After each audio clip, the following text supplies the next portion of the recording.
오늘은 마태복음 12장 46절부터 50절까지의 말씀을 함께 나눠보겠습니다. 마태복음 12장 46절부터 50절까지의 말씀 제가 봉독해 드리겠습니다.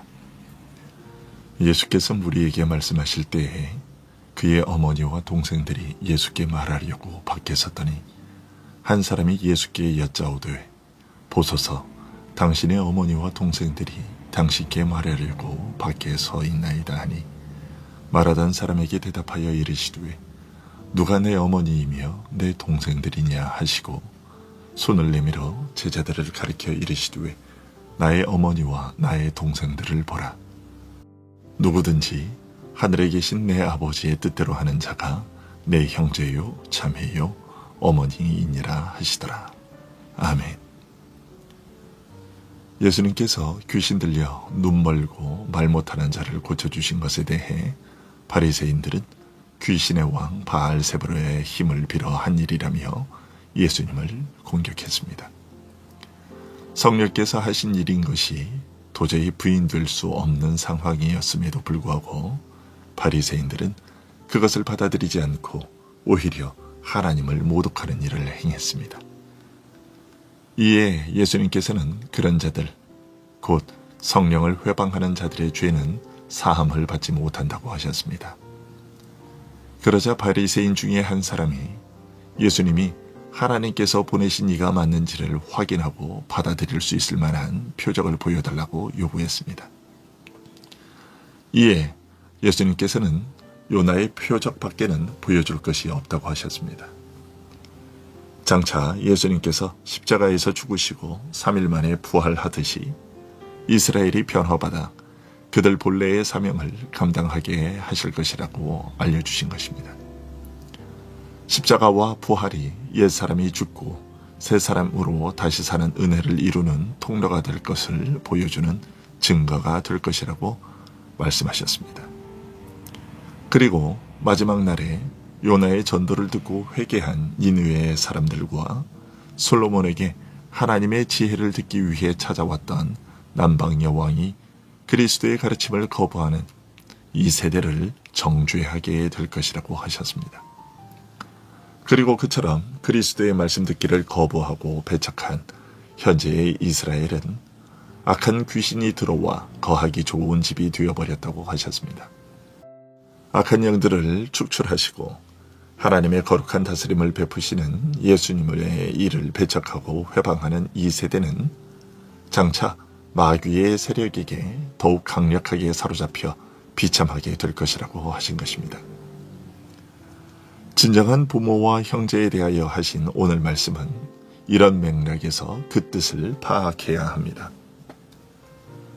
예수님께서 무리에게 가르치시고 계실 때 예수님의 모친과 그 형제들이 예수님을 찾아왔습니다. 오늘 본문에는 예수님의 모친과 형제들이 이곳까지 찾아온 이유가 나와 있지 않지만 마가복음 3장의 기록을 보면 알 수 있습니다. 마가복음 3장 21절에는 예수의 친족들이 듣고 그를 붙들러 나오니 이는 그가 미쳤다 하밀러라고 전하고 있습니다. 예수님의 친척들이 예수님이 제정신이 아니라고 판단하여 예수님을 붙들러 온 것이었지요. 이것은 예수님께서 가르치시고 행하시는 일들에 대해 예수님이 어릴 때부터 잘하시는 것을 가장 가까운 곁에서 지켜보았던 사람들조차 제대로 이해하지 못했다는 것을 의미합니다. 말하자면 예수님께서 행하시는 일과 그의 가르침을 이해하지 못하고 불신하고 배척하고 회방하는 일은 오히려 육적 혈연으로는 예수님과 가장 가까운 자들에게서 제일 먼저 시작되었다는 것입니다. 성령의 거룩한 역사를 깨닫고 믿음으로 영접하는 일에는 육적 혈연이나 육적 차원의 오랜 접촉이나 친소관계에 익숙하고 친밀한 것과는 아무 상관이 없었던 것입니다. 마가복음은 바로 이 일 다음에 바리새인들이 예수님께서 귀신의 왕 바알세불을 힘입어 귀신을 쫓아냈다고 회방한 일을 기록하고 있습니다. 따라서 오늘 본문에서 예수님의 모친과 형제들이 예수님을 찾아온 것도 친족들의 경우만큼 과격하지 않았을지는 모르나 결국 비슷한 목적으로 온 것이요, 예수님의 가르침과 행하시는 일의 참뜻을 깨닫는 것과는 거리가 멀었던 것으로 보입니다. 이처럼 예수님의 모친과 형제들이 찾아왔다는 말을 들으신 예수님께서는 누가 내 어머니이며 내 동생들이냐라는 뜻밖의 말씀을 하셨습니다. 그리고는 전혀 다른 차원의 형제 자매에 대해 가르치셨습니다. 지금 예수님을 찾아와 예수님께서 가르치시는 것과 행하시는 일들에 귀 기울이며 주목하는 자들, 예수님을 믿고 따르는 자들을 가리켜 내 모친과 형제라고 하셨습니다. 그리고 그들을 가리켜 하나님의 뜻을 행하는 자들이라고 하셨습니다. 누가복음 8장 21절에서는 하나님의 말씀을 듣고 행하는 자라고 하셨습니다. 그렇게 주님을 믿고 따르는 것이 하나님의 뜻을 행하는 것이요, 하나님의 말씀을 듣고 행하는 것이며, 바로 이것이 예수님의 진정한 부모 형제가 되게 하는 조건이라는 뜻입니다. 말하자면 예수님께서는 지금 육적 혈연을 근거로 하는 일반적인 가족 관계와는 다른 가족 관계에 대해 말씀하고자 하신 것입니다. 다만 예수님을 믿고 따르는 것으로, 예수님께서 가르치시는 하나님의 말씀을 듣고 행하는 것으로, 하나님의 말씀에 순종하여 그 뜻을 행하는 것으로 이루어지는 특별한 가족관계, 신령한 가족에 대해 말씀하신 것입니다. 마태는 이스라엘이 하나님을 버리고 떠나 거역해온 역사와 그들에게 임할 두려운 심판에 대하여 알리는 내용에 이어 예수님의 이 말씀을 전함으로 예수님께서 알리고자 하신 뜻을 더욱 깊이 드러내고 있습니다. 말하자면 예수님을 통하여 임하는 하나님 나라를 배척한 결과 장차 겪게 될 불행과 심판에 대해 말씀하신 내용을 마무리하는 결론으로서 육적 혈통과는 상관없는 신령한 차원의 가족에 관한 말씀을 말미에 전함으로써 예수님께서 품고 계셨던 깊고 광범한 뜻을 드러내고 있는 것입니다. 이 세대의 이스라엘이 성령의 능력으로 임하는 하나님의 통치와 그의 나라를 거부하고 회방함으로써 장차 참으로 흉악한 형편에 처하게 될 것이라는 말씀과 함께 육적 혈연과 상관없는 가족 관계에 대해 말씀하신 뜻이 무엇이겠습니까?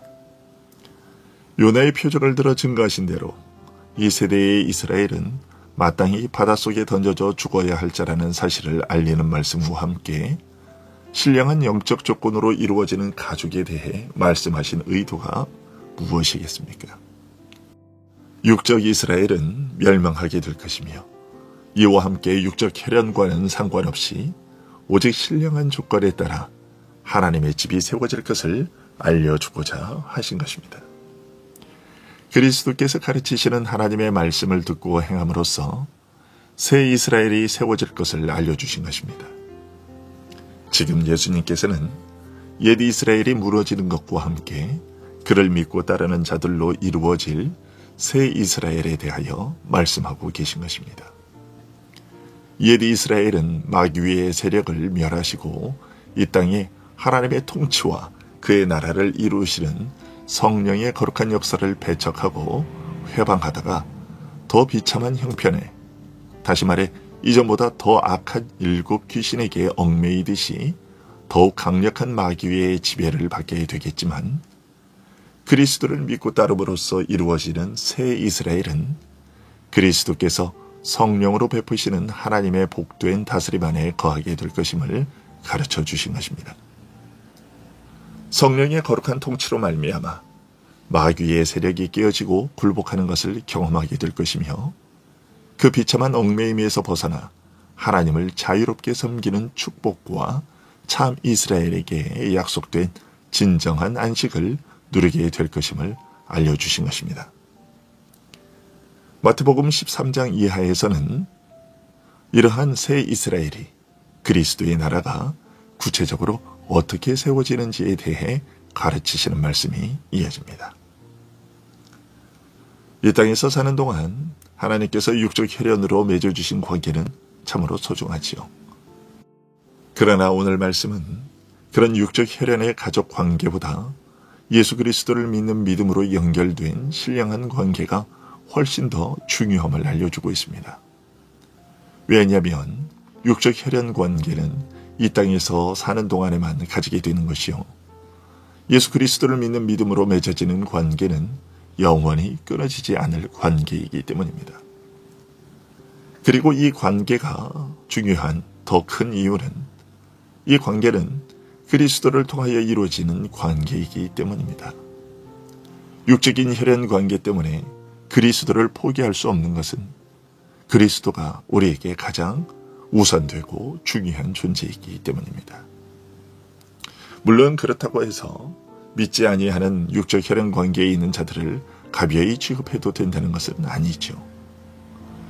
그들 역시도 우리들과 얽혀있는 관계보다 그들이 그리스도와 하나로 연결된 관계가 훨씬 더 중요하기에 그들도 예수 그리스도를 믿고 그의 나라에서 영원한 안식을 누리며 함께 살게 되기를 소원하며 그 일을 돕는 우리들이 되어야 할 것입니다.